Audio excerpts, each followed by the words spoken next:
So చాలా మంది ఈ AP Transco Genco discom exams కి ప్రిపేర్ అవుతా ఉండొచ్చు. అయితే టెక్నికల్ గా మొత్తం కూడా మనం ఒక ప్లేలిస్ట్ క్రియేట్ చేసాం. సో నెక్స్ట్ ఇప్పుడు వచ్చేసరికి అడిషనల్ గా కామన్ గా అందరికి ఉన్న 30 మార్క్స్ కి ఏదైతే ఉందో ఆ సిలబస్ గురించి చూద్దాం. అందుట్లో ఏమి ఇస్తాడు, సో ఏం చదువుకోవాలి. సో అందుట్లో వచ్చేసరికి ముందుగా జనరల్ నాలెడ్జ్ సంబంధించింది ఉంది కదా, సో దానికి సంబంధించింది ఇప్పుడు మనం చెప్పుకున్నాము. ఇక మీరు అడిగిన డౌట్లన్నిటికీ కూడా రేపు వీలైతే రేపు మొత్తం మీకు ఎక్స్ప్లెయిన్ చేసేస్తానండి. ఆ సర్టిఫికేట్ వెరిఫికేషన్ వాటికి సంబంధించి అడిగారు కదా, రిప్లై ఇవ్వలేదని మీరు కంగారు పడద్దని నేను చూశాను. కాకపోతే నేను కావాలని ఉంచాను, ఎందుకంటే నాకు రేపు గుర్తుండాలి దేనికి చేయాలని చెప్పేసి. మళ్ళీ అది రిప్లై ఇస్తే మళ్ళీ వెళ్ళిపోతుంది అది, అందుకని. సో ముందుగా అయితే ఇంతవరకు ఈ ఛానల్ సబ్స్క్రైబ్ చేసుకుని వాళ్ళు ఎవరు ఉంటే సబ్స్క్రైబ్ చేసుకుని వీడియో లైక్ చేసి షేర్ చేయండి. మీకు గనక నాతో మాట్లాడాలంటే కాల్ మీ 4 ద్వారా కాల్ చేయండి. Telugu engineering education Telegram WhatsApp channel join అయ్యి వీడియోకి హైప్ ఇవ్వండి. ఖచ్చితంగా అయితే సబ్స్క్రైబ్ చేసుకుని టెలిగ్రామ్ ఛానల్ కూడా జాయిన్ అవ్వండి. ముందుగా హిస్టరీ ఉంటుంది కదా, సో అందుట్లో వచ్చేసరికి ఇండియన్ హిస్టరీ గురించి ముందు మాట్లాడుకుందాం. సో ఇండియన్ హిస్టరీలో వచ్చేసరికి మిమ్మల్ని అడిగేవి ఏంటంటే, నాకు తెలిసి జనరల్ గా ఇక్కడ 3 ఉంటాయండి. ఒకటి ఏన్షియంట్ హిస్టరీ, ఇంకోటి మిడివల్ హిస్టరీ, ఇంకోటి వచ్చేసరికి మోడర్న్ హిస్టరీ అండి. సో ఏన్షియంట్ హిస్టరీలో వచ్చేసరికి ఏంటంటే ఈ ఇండస్ వ్యాలీ సివిలైజేషన్ మీద క్వశ్చన్స్ ఉంటాయండి మాక్సిమం ఉంటే. ఆ తర్వాత వేదిక్ ఏజ్ మీద కూడా క్వశ్చన్స్ ఉండేదానికి ఉంటుందండి. ఇక ఆ తర్వాత మీకు తెలిసిన కామన్ పాయింట్ బుద్ధిజం, జైనిజం అంటే ఏంటని తెలుసు కదా, సో వాటి మీద అడుగుతాడు. ఇక ఆ తర్వాత మౌర్యన్ ఎంపైర్ గురించి అడుగుతాడు, గుప్తా ఎంపైర్ గురించి అడుగుతాడు, వాళ్ళ అడ్మినిస్ట్రేషన్ ఎలా ఉంటుంది, ఇక సోషియో ఎకనామిక్ కండిషన్స్ ఎలా ఉంటాయి, రిలీజియస్ కండిషన్స్ ఎలా ఉంటాయి, ఇక ఆర్ట్ ఎలా ఉంటుంది, వాళ్ళ ఆర్కిటెక్చర్ ఎలా ఉంటుంది, వాళ్ళ లిటరేచర్ ఎలా ఉంటుంది, ఇక ఆ తర్వాత హర్షవర్ధన గురించి, లేకపోతే వాళ్ళ అచీవ్మెంట్, హర్షవర్ధన ఆయన ఏం అచీవ్ చేశాడు వాటి గురించి అడుగుతాడు. ఇక మిడియల్ హిస్టరీలో చూసుకుంటే ఈ చోళ అడ్మినిస్ట్రేటివ్ సిస్టమ్ గురించి అడుగుతాడండి. ఢిల్లీ సుల్తానేటు ఎవరెవరు పాలించారు, ఇక ఆ తర్వాత మొఘల్ ఎంపైర్ కింద ఎవరెవరు పాలించారు, సో ఇవన్నీ కూడా అందుట్లో అడుగుతాడు. సో లాస్ట్ ఢిల్లీ సుల్తానేట్ ఎవరు, స్టార్టింగ్ మొఘల్ ఎంపైర్ ఎవరు. ఫర్ ఎగ్జాంపుల్ ఈ స్టార్టింగ్ మొఘల్ ఎంపైర్ వచ్చేసరికి ఎవరు, బాబర్ కదా. సో బాబర్ వచ్చిన తర్వాత ఈ ఢిల్లీ సుల్తానేట్ పడిపోయింది.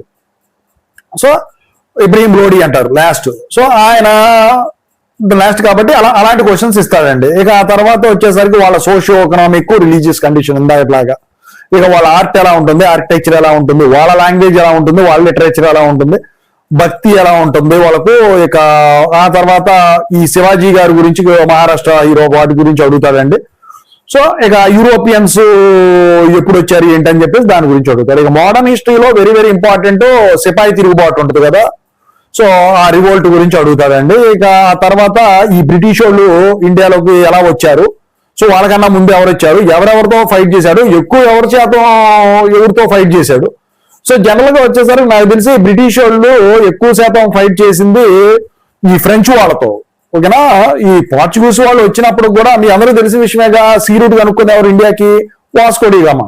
ఈ వాస్కో డి గామా ఆయన ఇండియాకి సీ రూట్ కనుక్కోవడం వల్ల అందరూ కూడా ఆ దారిలో వచ్చేసారు. లేకపోతే ముస్లిం అరబ్ కంట్రీస్ వచ్చేసరికి దారిని మూసేసేయండి రోడ్వే. సో అప్పుడు ఈయన కనుక్కోవడం వల్ల ఆయన తర్వాత వరుసపెట్టి అందరూ వచ్చారు, మనల్ని పాలించాల్సి వచ్చింది బ్రిటిష్ వాళ్ళు. సో బ్రిటిష్ వాళ్ళు వీళ్ళందరినీ తరిమేసేసి అణిచిపట్టించేసి, సో దాని గురించి వీళ్ళు ఇక పాలించడం అయితే జరిగింది. వీళ్ళు ఏం చేశారు, అన్ని రకాలుగా కంట్రోల్ చేద్దామని చేశారు. అలాంటి క్వశ్చన్లు అడుగుతారండి, ఓకేనా. సో ఎక్కడికి వచ్చాడు, ఏం చేశారు ఏంటని చెప్పేసి. అయితే ఇక ఆ తర్వాత వచ్చేసరికి ఇందులో ఎక్కువ శాతం అడిగేది ఇండియన్ నేషనల్ మూవ్మెంట్ గురించి అడుగుతాడండి. ఇక ఆ తర్వాత ఈ పోస్ట్ ఇండిపెండెన్స్ కన్సోలిడేషన్ గురించి, రీఆర్గనైజేషన్, సో అలాంటి. ఫర్ ఎగ్జాంపుల్ ఈ జనవరి 26th ప్రాముఖ్యత ఏంటి, లేదా ఆగస్ట్ 15th ప్రాముఖ్యత ఏంటి, so independence day, republic day, so అలాంటివి అడుగుతాడండి.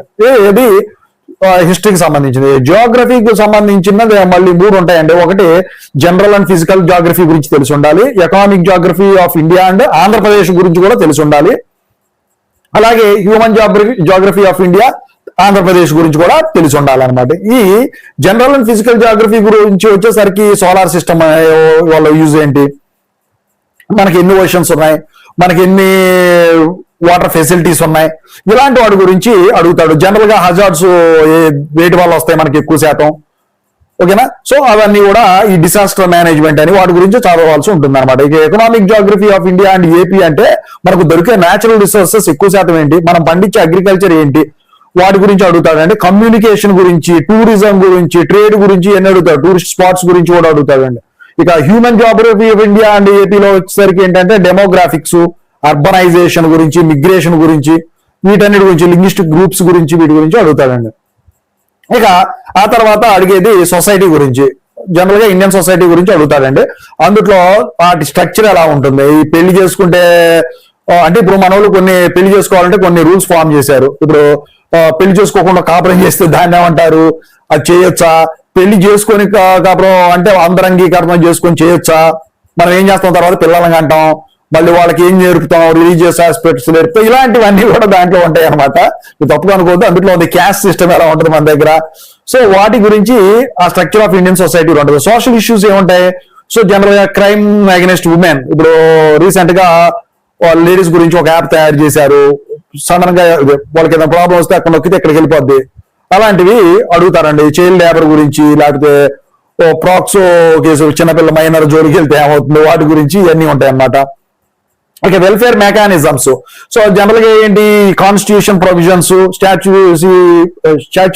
స్టాచ్యువరీ ప్రొవిజన్స్, సో ఇవన్నీ ఈ షెడ్యూల్ ట్రైబ్స్ గురించి, మైనారిటీస్ గురించి, బీసీస్ గురించి, వాళ్ళ రిజర్వేషన్ గురించి, డిజేబుల్డ్ మ్యాన్, సో లేకపోతే చిల్డ్రన్ గురించి, వీటి గురించి ఇందులో ఉంటుందండి. ఓకేనా, అది ఏదవుతుంది. ఇక మీకు తెలియని విషయం కదా, కరెంట్ అఫైర్స్ అంటే ఇప్పుడు జరుగుతున్న ట్రెండింగ్ టాపిక్స్ ఏపీ వైజ్ గా అయినా, నేషనల్ వైజ్ గా అయినా, ఇంటర్నేషనల్ వైజ్ గా అయినా మీరు తెలిసి ఉండాలి. సో జనరల్ గా మొన్న ఈ ఆంధ్ర కప్ వచ్చేసరికి ఎవరు కొట్టారు, ఫర్ ఎగ్జాంపుల్ భీమవరం బుల్స్ వచ్చేసరికి గెలిచిందండి. సో అలాంటివి అడుగుతాడు అనమాట. అంటే ఏపీ లెవెల్లో అయితే, నేషనల్ లెవెల్లో వచ్చేసరికి మనకు మొన్న బ్యాడ్మింటన్ ఎవరు గెలిచారు, జపాన్ దాంట్లోనో దేంట్లో అంటే పివి సింధు కప్పు కొట్టుకొచ్చింది. సో అది. ఇక ఇంటర్నేషనల్ లెవెల్ అంటే మొన్న ఒలింపిక్స్ జరిగినాయి కదా, సో అందులో మనకి ఎన్ని మెడల్స్ వచ్చినాయి, అలాంటివన్నీ కూడా ఉంటాయి అన్నమాట. ఓకేనా. సో ఇక అవి కరెంట్ అఫైర్స్, అవన్నీ చూసుకోవాలి.